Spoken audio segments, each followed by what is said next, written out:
Hello students, welcome है आपका अपने YouTube channel NCERT quick solution में। तो स्टूडेंट्स, आज हम डिस्कशन करने वाले हैं एक्सरसाइज 3.4 क्लास 10th के लिए, जिसमें हम डिस्कशन करेंगे एलिमिनेशन मेथड, यानी कि जिसको कहते हैं विलोपन विधि। ठीक है स्टूडेंट, तो स्टार्ट करते हैं वीडियो। और अगर आप चैनल पर नए हैं तो चैनल को लाइक और सब्सक्राइब करना ना भूलें। तो आगे बढ़ते हैं स्टूडेंट। हमें विलोपन विधि सीखनी है। तो विलोपन विधि में क्या होता है, विलोपन को एलिमिनेट करना कहते हैं। तो हमें यहाँ या तो x को एलिमिनेट करना होता है या y को एलिमिनेट करना होता है। और उसके लिए हमें या तो x के जो कोफिशिएंट आगे के जो नंबर्स हैं उनको इक्वल करना होता है, और या y के कोफिशिएंट को इक्वल करना होता है। ठीक है, तो देखिए मैं यहाँ पर x के गुणांकों को बराबर करके सिखा रहा हूँ। तो यहाँ पर समीकरण 1 को 2 से गुणा करेंगे, यानी कि अगर मैं इस समीकरण को 2 से गुणा कर दूँ तो यहाँ तो 3 दूना 6 हो जाएगा। ठीक है, और इसको समीकरण 2 को 3 से गुणा करने पर ये जो समीकरण 2 है इसको 3 से गुणा कर दें तो 3 दूना ये भी 6 हो जाएगा। ठीक है, तो देखिए कैसे होता है। इसको हमने 2 से गुणा करना है तो इसको मल्टीपल 2 लिख देता हूँ और इसको मल्टीपल लिख देते हैं 3। ओके स्टूडेंट, तो इस तरीके से इसको लिख देंगे। अब आगे समझें। अब यहाँ से क्या हो जाएगा, अगर मैं इसको 2 से गुणा कर दूँ तो यहाँ जाएगा 2 3 6x प्लस 2 चक्को 8y बराबर हो जाएगा 2.20, यानी कि 2 10 जा 20। ओके, इसका हम इक्वेशन नंबर 3 कह देते हैं। ऐसे ही हम इसको 3 से इस इक्वेशन को मल्टीपल करेंगे तो 3 2 जा 6x माइनस 3 2 जा 6y इज इक्वल टू 3 2 जा 6। ओके स्टूडेंट, इतना आपको समझ में आ गया होगा। क्यों किया ऐसा हमने, क्योंकि x के नंबर्स को हमें इक्वल करना था आगे के नंबर्स को। तो उसका सिंपल तरीका आपको बता देते हैं। जो ऊपर वाला नंबर होगा उससे नीचे वाले इक्वेशन को मल्टीपल कर देना। जैसे ऊपर नंबर 3 था तो 3 से मैंने नीचे वाले इक्वेशन को मल्टीपल किया है। और जो आपका नीचे वाला जो नंबर होगा नीचे वाले इक्वेशन में, उसके पहले नंबर वाले से इसके इक्वेशन को मल्टीपल कर देना। जैसे 2 से हम मल्टीपल किया है। इतना सिंपल होता है स्टूडेंट। ठीक है, अब यहाँ पर आप देखिए दोनों इक्वेशंस को हम एक साथ कर लेते हैं। तो अब हम क्या कर देंगे, ये समीकरण 3 में समीकरण 4 घटाने पर क्या होगा स्टूडेंट कि 6x में से 6x घटा के आ जाएगा 0। समझ रहे हैं, तो x हट जाएगा हमारा बहुत सिंपल तरीके से। और जब भी घटाने पर होता है तो यहाँ पे क्या करते हैं, चिन्ह माइनस, इसको चिन्ह बदल देते हैं तो ये माइनस हो जाएगा। ये माइनस वाला क्या बन जाएगा स्टूडेंट, प्लस। और ये प्लस वाला है, इसके आगे कुछ नहीं लिखा तो प्लस होगा, तो प्लस वाला बन जाता है माइनस। ओके, ये हमारे होते हैं नए चिन्ह। ठीक है, अब इस वाले इक्वेशन में नए चिन्ह ही काम करेंगे। ठीक है, तो यहाँ से क्या हो जाएगा स्टूडेंट, ये 6x से 6x कैंसिल हो जाएगा। अब हमारे पास बचा 8y प्लस 6y। ठीक है, 8y प्लस 6y, तो 8y प्लस 6y कितने हैं, तो 14y हो जाएगा। तो 14y इज इक्वल टू हो जाएगा, यहाँ 20 में से 6 को माइनस कर देंगे, 20 में से 6 को माइनस कर देंगे क्योंकि माइनस का 6 हो चुका है अभी। तो 20 में से 6 माइनस करेंगे तो बचेगा 14। तो इससे y बराबर आ जाएगा 14/14, यानी कि इस y इज इक्वल टू कितना आ जाएगा, 14 से 14 डिवाइड हुआ था एक बार, 14 divide by 14 is equal to 1। Okay, तो ये हमारा y की वैल्यू निकल गई। अब हम क्या कर देंगे, y का मान रख देंगे समीकरण 1 या 2 में, किसी में भी रख सकते हैं। तो मैं यहाँ पर समीकरण 1 में रखने पर निकाल रहा हूँ। ठीक है, तो समीकरण 1 में रखने पर देखिए क्या हो जाएगा, जहाँ पर y आया है स्टूडेंट उसकी जगह हम क्या रखेंगे, 1 यूज़ करेंगे। तो 3x प्लस 4y है, 4 इंटू वाई, वाई की वैल्यू कितनी स्टूडेंट, 1। ओके, y की वैल्यू 1 हो गई, इक्वल टू कितना है 10। देखिए 3x प्लस 4y, वाई की वैल्यू 1 हो गई, तो 4 इंटू 1 इक्वल टू 10। तो 3x प्लस 4 1 जा 4 इक्वल टू कितना हो जाएगा, 10 हो जाएगा। 3x इज इक्वल टू कितना है 10, ये 4 इधर जाएगा क्या हो जाएगा, -4। 3x इज इक्वल 10 में से 4 गया तो कितना बचा student, 6। Then x is equal to 6 upon आ जाएगा 3। x इज इक्वल टू कितना आ जाएगा स्टूडेंट, यहाँ पर आ जाएगा x is equal to 2। Okay, तो यहाँ हमारा ये वैल्यू जो x की वैल्यू आएगी 2 आ गई। तो बहुत सिंपल है, हमने इक्वेशन 1 में y की वैल्यू रखी, y की वैल्यू हमारी 1 आई थी। तो 3x plus 4 into 1 is equal to 10, 3x plus 4 1 जा 4 is equal to 10, 3x is equal to कितना हो जाएगा, ये 4 रिप्लेस हो जाएगा, 10 minus 4, 3x is equal to 6, then x is equal to 6 upon 3, यानी कि x इज इक्वल टू कितना आ गया, 2 आ गया स्टूडेंट। ठीक है, तो इस तरीके से विलोपन विधि होती है। अब मैं इसकी जांच करके आपको बताता हूँ कि ये आंसर सही है या गलत। तो जांच की मेथड मैंने पहले ही बताई थी स्टूडेंट, एक बार फिर आप समझ लीजिए जांच कैसे करनी है। हमारे पे इक्वेशन है 3x + 4y = 10 है। तो अगर हम इसमें 3x, x की वैल्यू कितनी है भाई, x की वैल्यू आई हमारी 2। ये दोनों आपस में मल्टीपल हुए होते हैं क्योंकि इनके बीच में कोई चिन्ह नहीं होता। ये 4 और y भी आपस में मल्टीपल हैं। ठीक है, तो 3x हो गया प्लस 4y, y की वैल्यू कितनी है स्टूडेंट, यहाँ पर y की वैल्यू आई थी 1, y की वैल्यू 1 आई थी। अब इन दोनों को सॉल्व कर देते हैं तो हमारा 10 आना चाहिए। तो 3 × 2 = 6 प्लस 4 × 1 = 4 इक्वल टू कितना आ गया, 10 आ गया। तो यहाँ पर 10 ही है स्टूडेंट, तो 10 आना चाहिए था। ठीक है, और सेकंड इक्वेशन के लिए भी अगर इसको हम चेक करें तो देखिए सेकंड इक्वेशन हमारे पास 2x है। x की वैल्यू कितनी आई थी, 2 आई थी स्टूडेंट हमारी, तो 2 × 2 हो गया माइनस, यहाँ देखिए अब 2y, 2 और y की वैल्यू कितनी आई थी 1। ओके, इसको भी सॉल्व करते हैं। तो 2 × 2 = 4 माइनस 2 × 1 = 2। अब 4 में से 2 माइनस करेंगे तो कितना बचेगा, तो 2 बचेगा। और देखिए यहाँ भी इक्वेशन में क्या आया था, 2 आया था। ओके, तो इट मीन्स ये आंसर हमारा सही है, यानी कि x और y की वैल्यू को पुट करके आंसर ये वाले निकल जाएँ तो समझ लीजिए क्वेश्चन का आंसर आपका सही निकला है। तो स्टूडेंट इस तरीके से आप इसको कर सकते हैं। और इसका जो थर्ड वाला क्वेश्चन है, फर्स्ट वाला तो बहुत सिंपल है, फर्स्ट वाले को तो आप इसी बेस पर ले सकते हैं। जो थर्ड इक्वेशन है स्टूडेंट, थर्ड इक्वेशन आपको दिया है 3x - 5y और -4 = 0।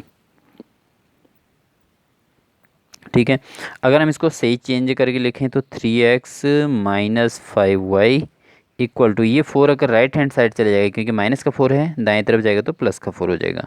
ये आपकी इक्वेशन 1 हो गई। ठीक है, और सेकंड इक्वेशन आपको दे रखी है 9x इक्वल टू 2y + 7 दे रखी है। जैसे अगर 2y को मैं बाईं ओर ले आऊँ तो 9x - 2y इक्वल टू कितना बचेगा, 7।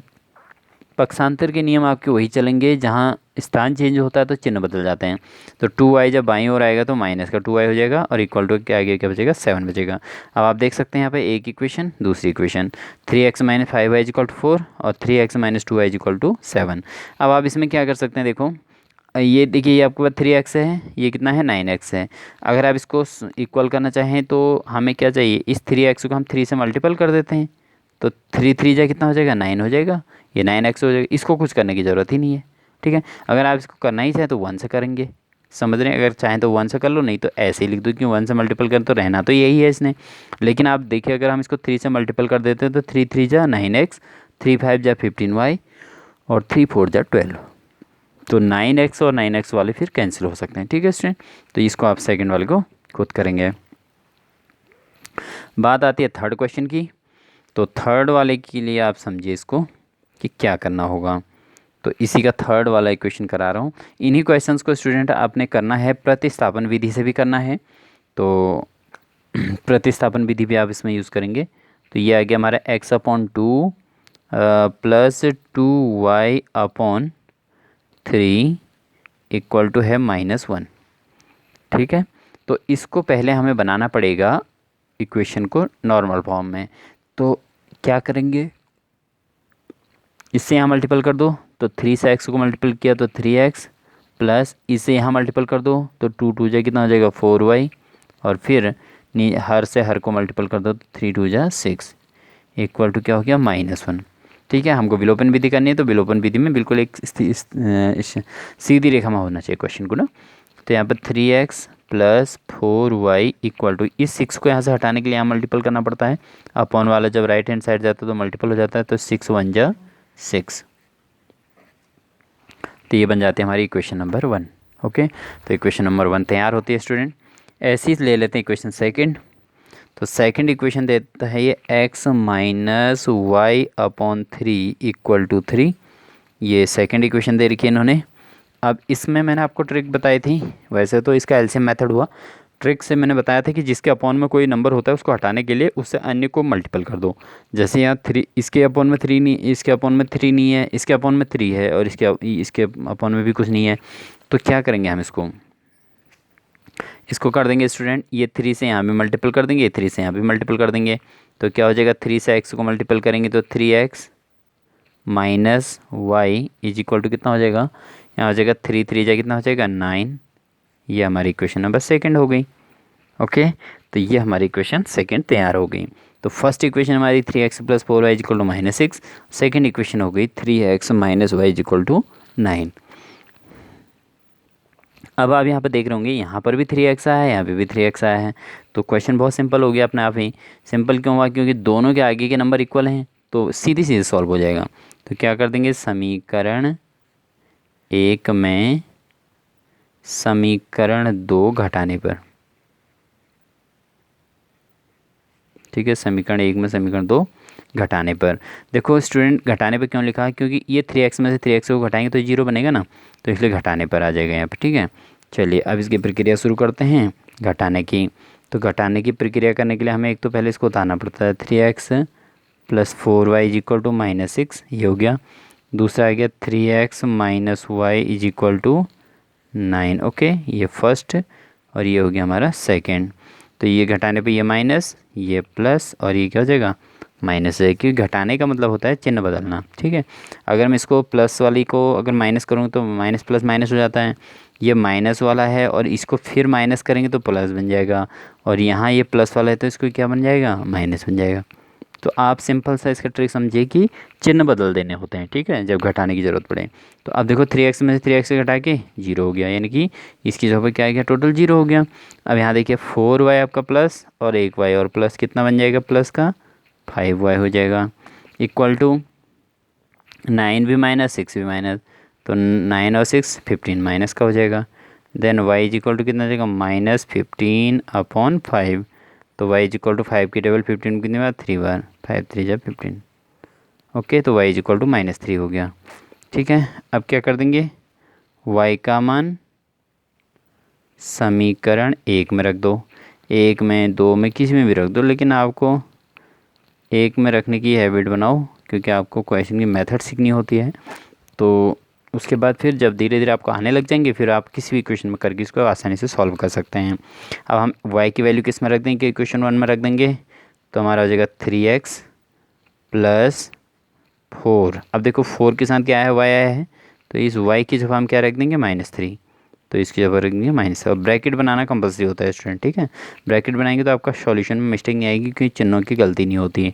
और इक्वल टू कितना आ जाएगा आपका, -6 है इक्वल टू में। ओके, चलिए तो इससे सॉल्व कर देते 3x, और यहाँ प्लस और माइनस मल्टीपल होकर -4 3 जा 12 इक्वल टू -6। ठीक है, इससे हो जाएगा 3x इक्वल टू कितना हो जाएगा स्टूडेंट, -6, और ये प्लस कितना हो जाएगा, 12 हो जाएगा। माइनस का 12 हो जाएगा, प्लस का हो जाएगा। 3x इक्वल टू 12 में से 6 गया तो 6, then x equal to 6/3, x equal to 3 2 जा 6, तो x इक्वल टू कितना आ गया, 2 आ गया। ओके, तो x इक्वल टू यहाँ पर 2 आ गया। अब इसके हम क्या कर देते हैं स्टूडेंट, जांच करते हैं। ठीक है, अब मुझे जांच करनी है। देखो कैसे होगा जांच, जांच की मेथड वही रहेगी। क्वेश्चन की वैल्यू को आप किस में रख दोगे, जो x और y निकले हैं आपके, यहाँ पर आप लिख सकते हो अतः, यहाँ पर आप सॉल्यूशन के बाद लिख देना अतः x इक्वल टू 2 और y इक्वल टू -3। ओके, ये आपका आंसर आ गया, ये तो आ गया आंसर। ठीक है, अब यहाँ पर जांच के लिए देखिए कैसे करना है, x की वैल्यू भी रख दो, इसमें y की वैल्यू भी रख दो, तो आंसर कितना आना चाहिए, -6 आना चाहिए। ठीक है, इक्वेशन में x की वैल्यू भी रखेंगे, y की वैल्यू भी रखेंगे, तो -6 आना चाहिए। तो x की जगह देखो 3x, x की जगह कितना रखना है, हमें 2 रखना है स्टूडेंट, x की वैल्यू 2 आई थी, और प्लस फिर प्लस है 4, और y की वैल्यू कितनी रखनी है, -3 रखनी है। तो देखो सॉल्व करते हैं, तो 3 2 जा 6, और यहाँ पर प्लस माइनस 4 3 जा 12, तो 6 से 12 गया तो कितना बचेगा, -6 बचेगा। तो यहाँ आप देख सकते हैं -6 आ गया, है नहीं। और इसी को अगर हम इसमें भी पुट कर लें तो देखो 3x, x की जगह पर रखना है हमको 2 रखना है, और उसके फिर माइनस है, माइनस लिख दो, फिर y है, y की जगह पर कितना रखना है, -3 रख देना है। इसको सॉल्व करते हैं तो 3 2 जा 6, यहाँ माइनस हो जाएगा प्लस का 3, और 6 + 3 कितना हो जाएगा स्टूडेंट, 9, और यही 9 यहाँ पर आ रहा है। ओके। तो मेथड बहुत सिंपल है स्टूडेंट, इसको कहते हैं हम विलोपन विधि, एलिमिनेशन मेथड। तो एलिमिनेशन मेथड से क्वेश्चन सॉल्व करना बहुत सबसे ज़्यादा उपयुक्त है। आप प्रतिस्थापन और विलोपन दोनों को सॉल्व कीजिएगा और जिस जिस विधि से आपको सरल लगे उस विधि को आपने लिख देना है कि ये विधि हमको सरलतम लगती है। ठीक है, इसको आप कमेंट बॉक्स में भी लिखेंगे कि ये विधि हमको सरल लगी। ठीक है, कौन सी विधि सही लगी, विलोपन विधि या प्रतिस्थापन विधि, और यह ग्राफी विधि। तो ग्राफी विधि तो किसी को भी सरल लगेगी नहीं, क्योंकि ग्राफी विधि वैसे तो सरल है बट वर्क उसमें ज़्यादा है। शॉर्ट मेथड विलोपन विधि होती है, या फिर प्रतिस्थापन विधि भी आप कह सकते हैं, सरल कह सकते हैं। ठीक है, तो ये तो था हमारा क्वेश्चन नंबर फर्स्ट के सारे पार्ट्स। अब पहुंच गए हम क्वेश्चन नंबर 2।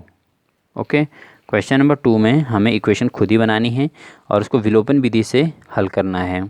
तो विलोपन विधि से हल करना है तो स्टार्ट कर देते हैं। निम्नलिखित समस्याओं में रैखिक समीकरण के युग्म बनाइए और उनके हल यदि उनका अस्तित्व है तो विलोपन विधि से ज्ञात कीजिए। तो विलोपन विधि से हल करने की यहाँ पर बात कही गई है, तो करते हैं। इसमें फर्स्ट क्वेश्चन कहा गया है, यदि हम अंश में एक जोड़ दें और हर में से एक घटा दें तो भिन्न एक में बदल जाती है। तो अंश में एक जोड़ देना है और हर में से एक घटा देना है, तो भिन्न का मान हो जाता है एक हो जाता है। यदि हर में एक जोड़ दें तो यह 1/2 हो जाती है, तो वह भिन्न क्या है। तो सबसे पहले तो हमें इसमें ले लेना होगा माना। तो शुरुआत करनी होगी माना भिन्न बराबर माना अंश। देखो अंश बराबर हम x मान लेते हैं और हर बराबर क्या मान लेते हैं, y मान लेते हैं, क्योंकि एक भिन्न में क्या क्या होता है, अंश और हर होता है। अतः भिन्न बराबर क्या बन जाएगी भाई, भिन्न बराबर बन जाएगी x/y बन जाएगी। ठीक है, अब इन्होंने कहा कि यदि अंश में एक जोड़ दें, देखो प्रथम शर्त में इन्होंने क्या कहा है, प्रथम शर्त में वो कहते हैं कि यदि अंश में एक जोड़ दें, भाई अंश कितना हमारे पास x है, इसमें क्या जोड़ दें, एक जोड़ दो, और हर में से एक घटा दो। हर कितना हमारे पास y है, y में से क्या करना है, एक घटाना। तो अंश में एक जोड़ देना है, हर में एक घटा देना है। तो क्या कहता है, तो भिन्न कितने में बदल जाती है, तो भिन्न बन जाती है 1। ठीक है स्टूडेंट, तो भिन्न 1 में बदल जाती है, तो 1 लिख देना है। अब यहाँ से अगर सॉल्व करें, देखो x+1 तो ऐसे ही रहेगा। ये जो अपॉन में है स्टूडेंट, अपॉन वाली संख्या को हटाने का तरीका बताया था, उसे राइट हैंड साइड मल्टीपल कर देते हैं। अब यहाँ पर 1 है, y-1 से 1 को मल्टीपल करेंगे तो y-1 ही आएगा।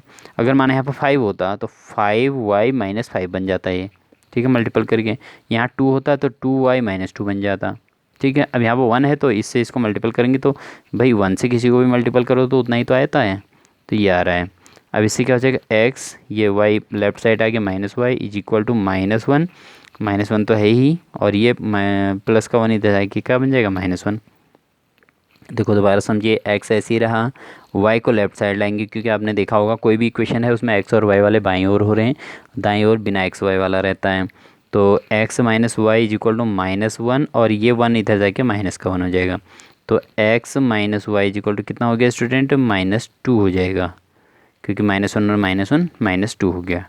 ठीक है बच्चों, तो इस तरीके से करते हैं। अब हम इसको सेकंड शर्त ले लेते हैं। देखो सेकंड शर्त में क्या ले लेते हैं भाई, ध्यान से समझें। यदि हर में एक जोड़ दें, कह रहा है ऐसे, वहीं से आगे को पढ़ना है क्वेश्चन को। पहले तो हमें क्या, यदि अंश में एक जोड़ दें और हर में से एक घटा दें तो वह भिन्न एक में बदल जाती है। यहाँ तक तो हमने कर लिया था। अब आगे देखिए, यदि हर में एक जोड़ दें कह रहा है। देखो अब की बार इन्होंने अंश में कोई परिवर्तन करने के लिए नहीं कहा, तो ये देखिए आपने भिन्न लिख दिया x/y। अब ये क्या कहते हैं, यदि हर में एक जोड़ दें, यानी कि हर में एक जोड़ दो, तो भिन्न कितनी हो जाती है भाई, भिन्न हो जाती है 1/2 हो जाती है। ठीक है, अब इसको क्रॉस मल्टीपल कर दो, तो 2 से x को मल्टीपल करेंगे 2x इक्वल टू y+1 से इसको मल्टीपल करेंगे, ऐसे क्रॉस मल्टीपल होता है ना, तो y+1 से इसको मल्टीपल किया तो y+1 हो जाएगा। ये y लेफ्ट साइड ले आएंगे तो x - y इक्वल टू कितना बचेगा, 1 बचेगा। ये हमारी इक्वेशन नंबर सेकंड होगी स्टूडेंट। ठीक है नहीं, अब आप देख सकते हैं दोनों क्वेश्चनों को, दोनों इक्वेशंस को, एक x - y is equal to -2, एक x - y is equal to 1। ठीक है, अब आप देख रहे होंगे यहाँ x के आगे 2 है, यहाँ x के आगे कुछ नहीं है। अब वैसे तो हमारे ये y और y वाले भी इक्वल हो रहे हैं। देखो इस y के आगे भी प्लस माइनस का साइन, इस y के आगे भी माइनस का साइन, इसके आगे भी कोई नंबर नहीं, इसके आगे भी कोई नंबर नहीं। इसका मतलब इसके आगे भी 1 होगा, इसके आगे भी 1 होगा। ये दोनों सीधे सॉल्व हो सकते हैं। तो क्यों ना हम सीधे y को सॉल्व कर दें। समीकरण 1 में से समीकरण 2 घटाने पर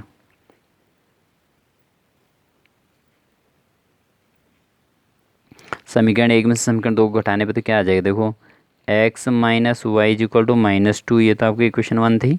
और यहाँ हो जाएगा 2x minus Y is equal to 1, ये इक्वेशन नंबर 2 है।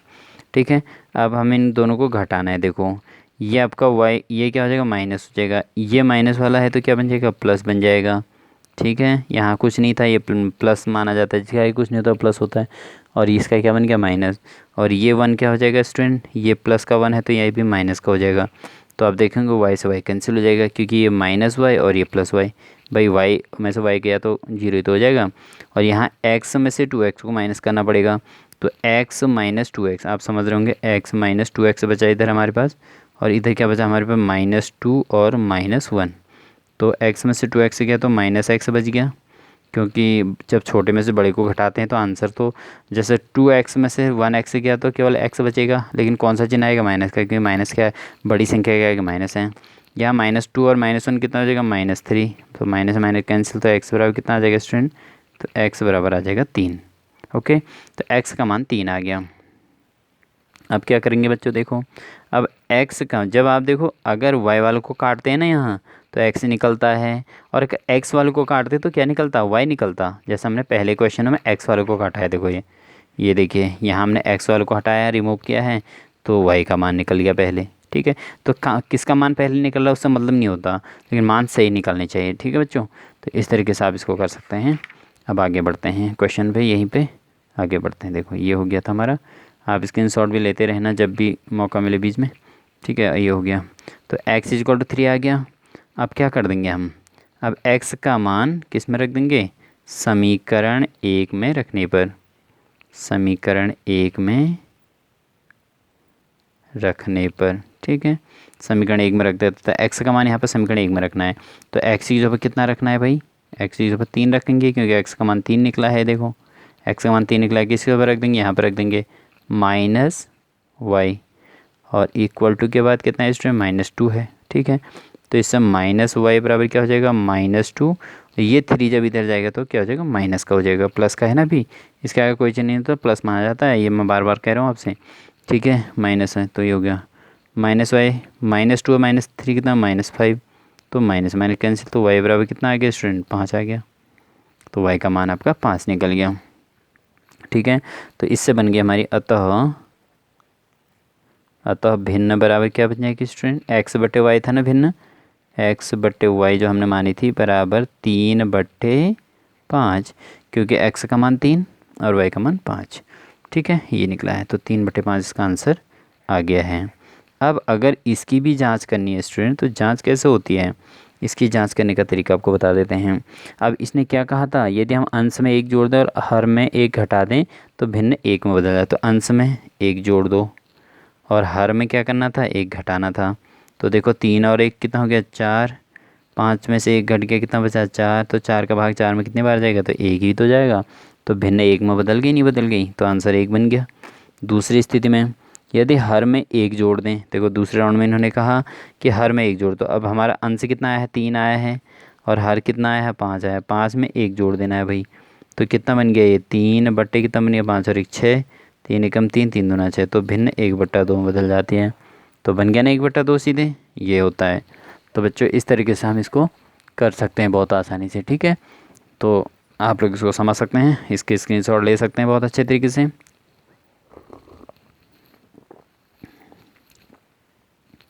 ठीक, ये आप स्क्रीनशॉट ले लो इसकी।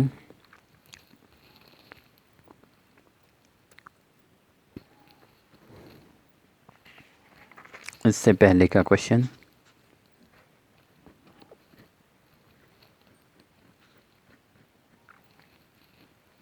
और उससे पहले का क्वेश्चन। ओके, तो ये आपने ले लिए होंगे स्क्रीनशॉट। अब हम आते हैं अगले क्वेश्चन में।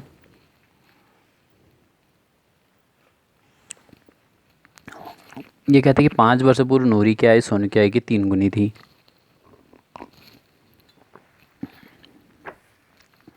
और 10 वर्ष पश्चात नूरी की आयु सोनू की आयु की 2 गुनी हो जाएगी। तो नूरी और सोनू की आयु कितनी है? तो देखो इन्होंने वर्तमान आयु पूछी है स्टूडेंट, ठीक है ना। तो दोनों की वर्तमान आयु मान सकते हैं हम। तो यहाँ पर मान सकते हैं, माना नूरी, देखो 2 बच्चे हैं, नूरी की वर्तमान आयु, मैंने आपको कल के क्वेश्चन में भी समझाया था, कल के लेक्चर में, कि आप जहाँ पर जो लास्ट सेंटेंस कहा जाता है उसको आप मान लोगे, ठीक है। तो इन्होंने कहा कि नूरी और सोनू की आयु कितनी है। तो नूरी की आयु हमने x मान ली, और ऐसे ही हम मान लेते हैं सोनू की वर्तमान आयु बराबर y वर्ष। वर्तमान का मतलब होता है जो अभी प्रेजेंट में चल रहा है, ठीक है। हम इस क्वेश्चन को अभी सॉल्व करें तो अभी के अकॉर्डिंग हमने मान लिया है। अब देखिए पहली शर्त इन्होंने क्या कही है, इन्होंने कहा कि 5 वर्ष पूर्व नूरी की आयु सोनू की आयु की 3 गुनी थी। देखो 5 वर्ष पूर्व की बात कही गई है, वर्ष पूर्व, ठीक है। 5 वर्ष पूर्व क्या होता है? पूर्व मीन्स होता है पहले, पहले के लिए हमेशा घटाया जाता है। जैसे अभी आप 10th के बच्चे हैं तो आपकी जो अभी एज है वो 15 ईयर है। अब 5 साल पहले कितनी थी? 5 साल पहले का मतलब आपकी 10 साल होगी। 10 साल के होंगे आप लोग 5 साल पहले, है नहीं? तो 5 क्या किया हमने, 15 में से 5 घटा दिया तो 10 साल पता चल गई। 5 साल पहले आप 10 साल के थे, ओके। तो यही है। अब नूरी की वर्तमान आयु भी x है, तो 5 साल पूर्व क्या हो जाएगी, x में से 5 घटा दोगे। सोनू की आयु क्या है? y वर्ष है अभी, तो y वर्ष है तो y में से भी क्या कर दोगे, 5 घटा दोगे। भाई जब एक की उम्र 5 साल कम होती है तो सबकी उम्र 5 साल कम होती है। तो हमारी जो एज थी, अभी जो हमारी उम्र है, उससे अगर हम 5 साल पहले की बात करें तो हमको 5 घटाने पड़ेंगे, 5 साल, ठीक है ना। तो वही सबके लिए होता है, मतलब एक नियम जो लागू होता है सबके लिए होता है एज के मामले में। तो ये हो गया। अब सेंटेंस को समझेंगे। देखो ये नूरी की आयु निकाल दी हमने 5 साल पहले, ये सोनू की आयु निकाल दी 5 साल पहले। अब नूरी की आयु सोनू की आयु की 3 गुनी थी कह रहे हैं, तो जो नूरी की आयु है वो जो है सोनू की आयु की 3 गुनी। तो सोनू की आयु की 3 गुनी, सोनू की आयु की 3 गुनी कर दोगे तो किसके बराबर हो जाती है? नूरी की आयु के बराबर। कि उसने कहा कि 5 वर्ष पूर्व जो नूरी की आयु थी वो सोनू की आयु की 3 गुनी थी, यानी कि 3 से उसको गुणा करना पड़ेगा, ये कहना चाह रहे हैं, ठीक है। अब देखिए x minus 5 is equal to 3 से y को इंटू तो 3y माइनस 3 5 जाए कितना हो जाएगा स्टूडेंट? 15 हो जाएगा। तो इससे x, ठीक है, x तो ऐसे ही रहेगा, ये 3y जब लेफ्ट साइड आएगा तो माइनस 3y हो जाएगा, इक्वल टू कितना हो गया? माइनस 15, और ये 5 जब इधर जाएगा तो प्लस का क्या हो जाएगा? 5 हो जाएगा। तो x minus 3y is equal to, देखो अब यहाँ 15 कौन सा है? माइनस का, और 5 कौन सा है? प्लस का। देखो 15 उधार, उसमें से 5 जमा, तो कितना बचा? 10 उधार बचा, ठीक है। तो ऐसे करके भी आप समझ सकते हैं। तो इक्वेशन फर्स्ट तैयार हुई। एक बार फिर समझिए, x माइनस 5 ऐसे ही लिखा, 3 से y को इंटू 3y, 5 3 जाए कितना हो गया? 15। अब आपको पता है x और y वाले को एक साइड रखते हैं, तो x तो ऑलरेडी इधर है, 3y को लेफ्ट साइड लिया है तो माइनस, यहाँ प्लस का होगा, ये इससे इधर लगे माइनस हो जाएगा। यहाँ 15 अपनी जगह पर माइनस का रहेगा, ये 5 इधर जाएगा तो प्लस का हो जाएगा। तो x minus 3y equal to 15 plus 5 यानी कि माइनस का 10 बचेगा, ओके। माइनस 15 प्लस 5, ठीक है, ये होगी। अब हम सेकंड शर्त पे जाते हैं। उन्होंने कहा कि 10 वर्ष पश्चात, पश्चात मीन्स होता है बाद में, 10 वर्ष पश्चात, पश्चात के मीन्स क्या होता है बच्चों? बाद में। पूर्व मीन्स होता है पहले, तो पहले का मतलब हमेशा क्या किया जाता है? माइनस। बाद का मतलब क्या किया जाता है? प्लस, ठीक है। ये भी आपको ट्रिक बिल्कुल साफ साफ लिख रहा हूँ, जब भी आप इस वीडियो को वॉच करोगे तो आपको ये क्वेश्चन अवश्य समझ में आ जाएगा, 100% आएगा। स्टूडेंट्स अगर आप इसके लिए प्रयास करेंगे तो आपको 100% ये क्वेश्चन समझ में आएगा। 10 वर्ष पश्चात नूरी की आयु सोनू की आयु की 2 गुनी हो जाएगी। अब देखिए हमने नूरी की आयु कितनी मान रखी है? अभी x मान रखी है, भाई x में भी 10 जोड़ दो, y में भी 10 जोड़ दो, क्योंकि जब 10 साल बाद की उम्र बढ़ेगी तो दोनों की बढ़ेगी ना। ऐसा नहीं कि नूरी अभी 15 साल की 15 की रहेगी और वो सोनू जो है 20 साल का है तो 30 साल का हो जाएगा, ऐसा नहीं है। अगर 15 साल का भी नूरी है, अभी नूरी 15 साल की है तो 10 साल बाद वो 25 साल की हो जाएगी, और सोनू अगर 20 साल की है तो वो कितना हो जाएगा? 30 साल की हो जाएगी। तो ऐसे करके 10-10 दोनों का ही बढ़ जाएगा, ठीक है। तो 10 वर्ष पश्चात नूरी की आयु सोनू की आयु की 2 गुनी हो जाएगी। तो जो नूरी की आयु है वो सोनू की आयु की 2 गुनी हो जाएगी। बस इतना तो सिंपल होता है। तो x + 10 इज इक्वल टू 2 से y को इंटू किया तो 2y, और 2 10 जा कितना हो जाएगा 20। ये 2y लेफ्ट साइड आएगा तो x - 2y हो जाएगा इक्वल टू 20 - 10। ठीक है, ये आपने बहुत सारे कर लिए हैं इसलिए मैं इनको पाकिस्तान तक सीधे सीधे कर ले रहा हूँ। x - 2y 20 में से 10 गया तो 10 बचेगा। ये हमारी इक्वेशन नंबर सेकंड हो गई। अब आप देख रहे होंगे कहीं कोई मल्टीपल करने की भी ज़रूरत नहीं पड़ रही, क्योंकि x के आगे यहाँ भी कुछ नहीं है, यहाँ भी x के आगे कुछ नहीं है, यहाँ भी ये प्लस का है, यहाँ भी प्लस का। अगर हम इसको घटा देंगे तो ये माइनस का हो जाएगा और चिन्ह दोनों कट जाएंगे। तो सीधे से सॉल्व हो जाएगा समीकरण 1 में समीकरण 2 घटाने पर। ओके बच्चों, तो इस तरीके से समीकरण 1 में से 2 को घटाने पर कैसे होगा। अब आपको समीकरण 1 भी लिखना पड़ेगा, x - 3y इक्वल टू कितना है -10, और समीकरण 2 है x - 2y इक्वल टू कितना है 10 है। ये इक्वेशन 1 और ये इक्वेशन नंबर सेकेंड। घटाने पर क्या होता है बच्चों, घटाने पर होता है चिन्ह बदल जाते हैं, तो ये माइनस हो जाता है, प्लस वाला ये माइनस ऑलरेडी है तो ये प्लस बन जाएगा। इसके आगे कोई चिन्ह नहीं तो प्लस होगा, प्लस का क्या बन जाएगा माइनस बन जाएगा। अब इसकी माइनस की वैल्यू रहेगी, प्लस नहीं रहेगा। अब ये माइनस का 10 हो गया, ठीक है। यहाँ देखो x में से x को घटाएंगे तो क्या हो जाएगा 0 तो हो जाएगा। यहाँ 3y कौन सा है माइनस का है, और 2y कौन सा है प्लस का है, तो आपका क्या बचेगा माइनस का 1y बचेगा, क्योंकि 3y उधार के थे और 2y क्या प्लस जमा कर दिए तो 1y बचा। यहाँ 10 और 10 दोनों ऋण के हैं तो 10 ऋण के कितना हो गया 20 हो गए, तो यहाँ से कैंसिल हो जाएगा तो y इक्वल कितना आ गया 20 आ गया ना। है बहुत सिंपल तरीका। और y का मान क्या कर देंगे,